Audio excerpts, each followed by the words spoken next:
RTL Matin. RTL 7h47, Jérôme Chapuis, vous recevez ce matin l'ancien Premier ministre et candidat à la primaire à la droite.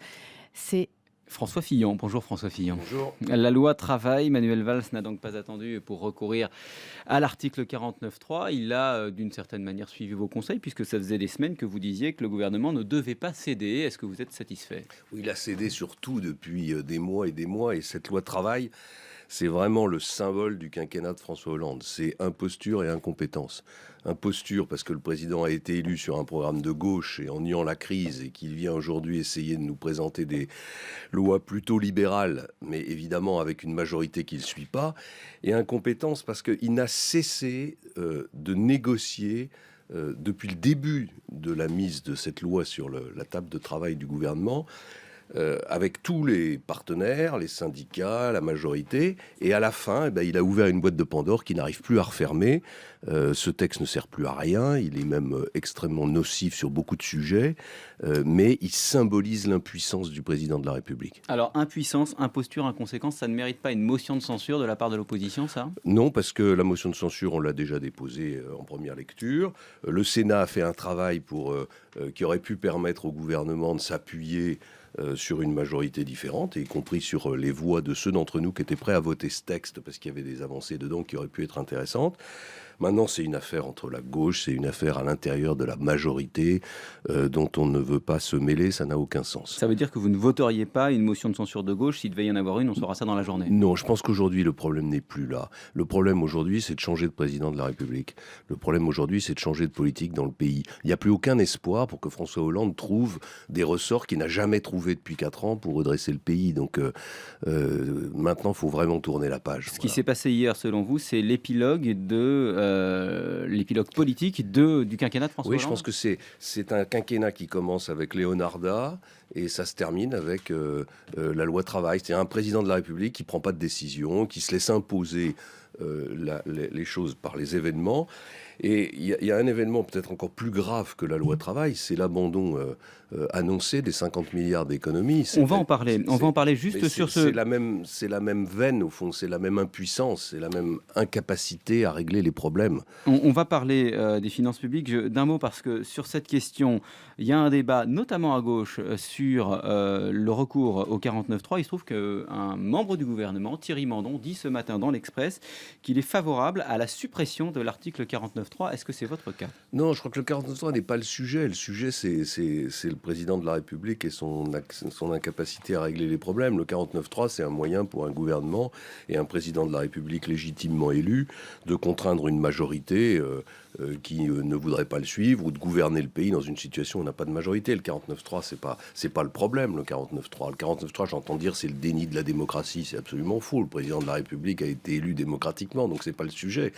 Le sujet, c'est que François Hollande n'arrive pas à diriger ce pays, qui n'a jamais réussi à s'imposer comme un véritable chef de l'État. C'est ça la question. Alors vous le disiez, le plan d'économie, on l'apprend ce matin dans les Échos, ça a été transmis hier dans une note aux députés. Le plan d'économie de 50 milliards pour l'année prochaine ne sera pas respecté. Vous avez dit vous-même, lorsque vous étiez Premier ministre, que vous étiez à la tête d'un État en faillite, que vous inspire cette décision en année électorale. Je pense qu'elle est très grave. Elle est très grave d'abord parce qu'elle aggrave la situation financière du pays. Elle va rendre son redressement encore beaucoup plus compliqué. Mais elle est peut-être encore plus grave parce que au moment où la France et l'Allemagne devraient être debout, côte à côte, pour proposer une vraie relance du projet européen, la France est déconsidérée. Voilà, ça fait des années que les Français disent en permanence aux Allemands vous allez voir ce que vous allez voir, on va se réformer, on va faire des efforts, on va respecter nos engagements. Comme ces engagements ne sont jamais respectés, les Allemands n'ont plus aucune confiance. Et il n'y a pas que les Allemands, les autres pays européens n'ont plus confiance. Alors l'Europe, justement, le Royaume-Uni qui envisage de devenir un paradis fiscal après le Brexit en baissant drastiquement ses impôts, on est définitivement dans l'Europe du chacun pour soi ? D'abord, ça suppose que la France fasse elle-même rapidement des efforts pour empêcher Vous que la voulez dire qu'on devrait faire la Grande-Bretagne... même chose ? On pourrait accueillir la place financière de Londres à Paris. Je pense qu'il y a beaucoup d'acteurs de cette place financière qui aimeraient mieux venir à Paris plutôt qu'à Francfort ou à Dublin. Mais enfin, il faudrait faut baisser l'impôt sur les sociétés. De toute façon, il faudra baisser l'impôt sur les sociétés. On a le taux le plus élevé de tous les pays européens. Mais je pense que ça, ce sont des sujets pour l'instant marginaux. Le sujet principal, c'est est-ce que ces difficultés, ces troubles ne vont pas conduire à une nouvelle crise financière. Moi, c'est ma crainte, c'est-à-dire qu'on a une situation financière de l'Europe qui est fragile, de toute façon, avec des dettes souveraines qui sont très importantes, qu'on a oubliées parce que les taux d'intérêt sont à zéro.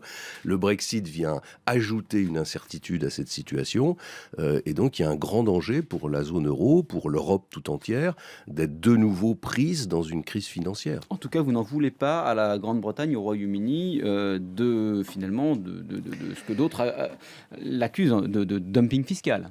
C'est pas que j'en veux pas, c'est à la Grande-Bretagne, c'est que je suis pas élu en Grande-Bretagne. Mais quelle riposte, quelle peut être la riposte de la France pour vous? C'est faisons comme les Anglais. La première riposte, c'est de dire aux Anglais, maintenant vous sortez. Vous avez voulu sortir, vous sortez. J'ai proposé déjà, ça fait plusieurs jours, à l'Assemblée nationale, qu'on demande aux députés britanniques de ne plus participer au vote au Parlement européen, et on demande aux fonctionnaires britanniques de la Commission de se mettre en réserve, ce qui serait au moins déjà des décisions symboliques permettant d'enclencher le départ de la Grande-Bretagne. Et la deuxième chose, c'est que face au départ de la Grande-Bretagne, on construit un nouveau projet européen sur la base de la zone euro, avec la France et l'Allemagne. Mais évidemment, pour ça, il faut qu'il y ait une volonté française, il faut qu'il y ait un président de la République française qui se bouge un peu.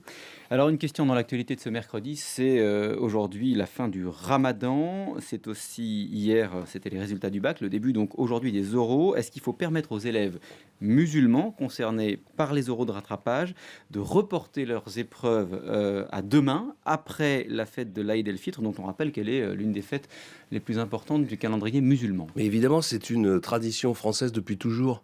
C'est le général de Gaulle, le premier, qui avait pris des décisions pour que les fonctionnaires français qui étaient de religion juive ou de religion musulmane puissent, lorsqu'il y avait des fêtes religieuses importantes, ne pas travailler ces jours-là. Tout le monde à droite n'est pas d'accord avec vous, hein. Oui, pour une raison simple, c'est qu'il y a un certain nombre de gens à droite qui ont une sorte de réflexe pavlovien. Dès qu'on parle des musulmans, ils se mettent à éructer.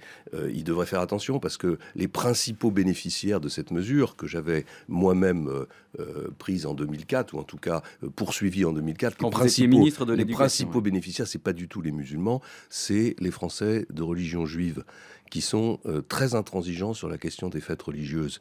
Et en réalité, il y a très peu de musulmans qui profitent de cette situation. Pour l'essentiel, ce sont des Français de religion juive. Enfin, je rappelle qu'il n'y a pas... Ce n'est pas une atteinte à la laïcité. Non, je rappelle qu'il n'y a pas d'examen le jour de Noël et le jour de Pâques non plus. Deux questions encore dans l'actualité. Emmanuel Macron est donné partant du gouvernement à partir du 12 juillet. En tout cas, c'est les intentions qu'on lui prête. Qu'est-ce que, là encore, vous pensez de ce départ probable? Il serait temps qu'il se mette en accord avec ses convictions. Et si j'avais été à la place du président de la République, je l'aurais mis dehors depuis longtemps. Non pas que je porte pas de jugement sur Emmanuel Macron, mais franchement, un ministre de l'économie et des finances qui se promène en marchant dans le pays en disant la politique de mon président de la République est nulle et il faut la changer. D'ailleurs, je crée un parti pour changer tout ça. C'est quand même pas... ça fait désordre. Voilà. Et ça vient ajouter à ce sentiment d'impuissance du président de la République. Voilà. On a l'impression qu'il tolère même à l'intérieur de son propre gouvernement des ministres qui sont en train de critiquer son action. Nicolas Hulot qui n'est pas candidat finalement, c'est de la sagesse, c'est finalement le signe que la politique ça reste une affaire de professionnels de la politique. Je pense que Nicolas Hulot, j'ai jamais pensé que Nicolas Hulot serait candidat à la présidence de la République. Il y a une sorte d'arlésienne Nicolas Hulot. Il a des qualités de producteur d'émissions de télévision. Il a un engagement personnel pour l'environnement qui est remarquable.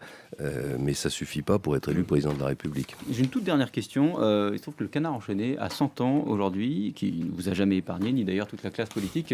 Je veux dire sans rancune. Bon anniversaire quand même. Bien sûr, j'ai aucune rancune pour le Canard enchaîné. J'ai de la rancune que pour ceux qui l'alimentent et qui sont souvent mes amis, enfin nos amis. Merci François Fillon d'avoir été l'invité de RTL ce matin.